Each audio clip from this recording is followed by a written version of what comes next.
বন্ধুরা, আজ তোমাদের প্রফিট লস থেকে কিছু অঙ্ক সলভ করে দেখাবো। দেখো কীভাবে হবে। বলেছে যে shopkeeper sells toys each for 294 after giving a discount of 16% on the mark price. Had he not given a discount, he would have earned a profit of 25%. If the cost price of a toy is decreased by 10% and he still wants to earn the same percentage of profit as before, he should sell it for. দেখো একজন shopkeeper কী করেছে, প্রত্যেকটা টয়কেই 294 টাকায় বিক্রি করেছে after 16% discount দেওয়ার পর। এখানে আমরা ধরে নেবো যে মার্ক প্রাইসটা হচ্ছে 100, যেখান থেকে 16% ও ডিসকাউন্ট দিয়েছে, তার মানে 84 টাকায় বিক্রি করেছে। মানে মার্ক প্রাইসের দাম 84 টাকা, যেখান থেকে আমাদের মার্ক প্রাইসটা বেরিয়ে যাবে। তাহলে প্রত্যেকটা কী করতে 294 টাকা, তাহলে একটার ভ্যালু 84 এর সমান হচ্ছে 294 টাকা। তাহলে একের ভ্যালু হচ্ছে কত, 294/84। মার্ক প্রাইস টোটাল 100 টাকা ছিল। তাহলে এবার দেখো কাটাকাটি করবো, 50 এখানে হবে 42, এখানে হবে 25, এখানে হবে 21, এটা কেটে দেবো 21 কে 21 আর 84 দাম 4। 25 × 14 করলে হবে 350। এইটা হচ্ছে মার্ক প্রাইস। আশা করি এটা বুঝতে পেরেছি। এবার দেখো আফটার গিভিং ডিসকাউন্ট 16 হলো, had he not given ID, সে যদি কোনো ডিসকাউন্ট না দিত, মানে সে যদি মার্ক প্রাইসের দামেই বিক্রি করতো, তাহলে সে আর্ন করতো 25% মোর প্রফিট। 25% মোর প্রফিট কার ওপর ইনকাম করতো বলো তো? কস্ট প্রাইসের উপর ইনকাম করতো। তাহলে তাহলে আমরা ধরে নেবো যে এখানে সিপি ইকুয়াল টু 100 এবং সে 25% মোর ইনকাম করতো কার ওপর? কস্ট প্রাইসের উপরে। ঠিক আছে, তাহলে 25, তার মানে 125, এই 125-এর ভ্যালুই হচ্ছে এখানে 350। এখান থেকে আমরা কী পাবো? এখান থেকে আমরা পাবো কস্ট প্রাইসটা কত ছিল, মানে ক্রয় মূল্যটা কত ছিল। এক ইউনিটে ভ্যালু 350/125, আর 100 ধরে নেবো করে 5 কুড়ি 105, 25 125, 4 5 20, 5 5 7 35 70, এই 280 টাকা ছিল হচ্ছে সিপি কস্ট প্রাইস। ঠিক আছে, এবার দেখো আবার দেখো, if the cost price of এটা ডিক্রিজ বাই 10%, টয়ে যদি কস্ট প্রাইসটা 10% ডিক্রিজ করে, তাহলে হি স্টিল ওয়ান, সে কস্ট প্রাইসটা 10% ডিক্রিজ করছে। তাহলে 280-র ওপরে সে কী করছে, 10% ডিক্রিজ করছে, তখন অ্যাকচুয়ালি 90-র দাম নিচ্ছে। তাহলে হচ্ছে এটা 180, 72, 252 টাকা দাম নিচ্ছে। ঠিক আছে, 10% ডিসকাউন্ট করলে 252 টাকা দাম নিচ্ছে সে।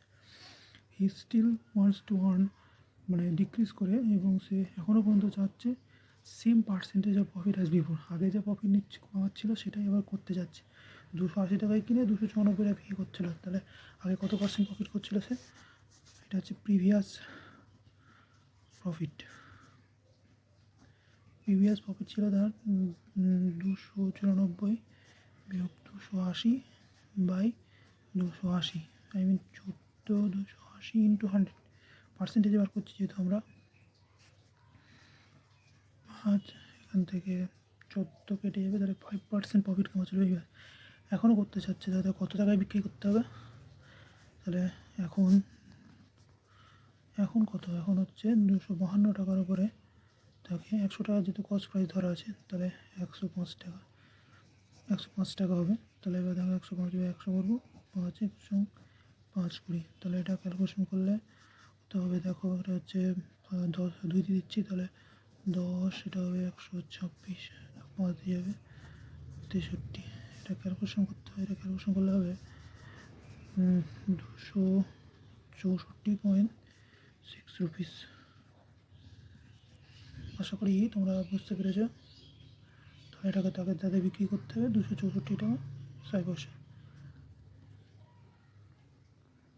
বন্ধুরা দেখো এখানে দ্বিতীয় অঙ্কটিতে বলেছে, এ dealer gains 20% when it sells an article by 40% discount on its mark price. If the cost price of the article increases by 35% and he still wants to earn 20%, then how much percent discount should he give on the same mark price? এখানে দেখো আমরা জানি যে cost price by mark price equal to 100 minus discount by 100 plus profit. তাহলে দেখো এখানে 100, আর এখানে দেখো ডিসকাউন্ট আছে কত 40%, তো 40 প্রফিটে দেখো গেইনস হচ্ছে 20%, 60/120 হবে equal to 1/2। এবার দেখো আমরা আলাদাভাবে লিখবো CP equal to SP equal to MP. সিপিটাকে আমরা ধরছি 100 আর এমপিটাকে ডবল তোমরা 200। আশা করি এটুকু বুঝতে পেরেছো। If the cost price of the article increases by 35%, he still wants to earn 20%, মানে কস্ট প্রাইসের উপর 20% পেতে যাচ্ছিল, তো 120 পেতে চাচ্ছিল। এখানে বলছে যে 30% কস্ট প্রাইসের উপর আর্টিকেলটা ইনক্রিজ করছে 30%, 35%, তো cost price of article increase করছে 35%। এখানে দেখো তাহলে 135 হবে যদি 35% ইনক্রিজ করে।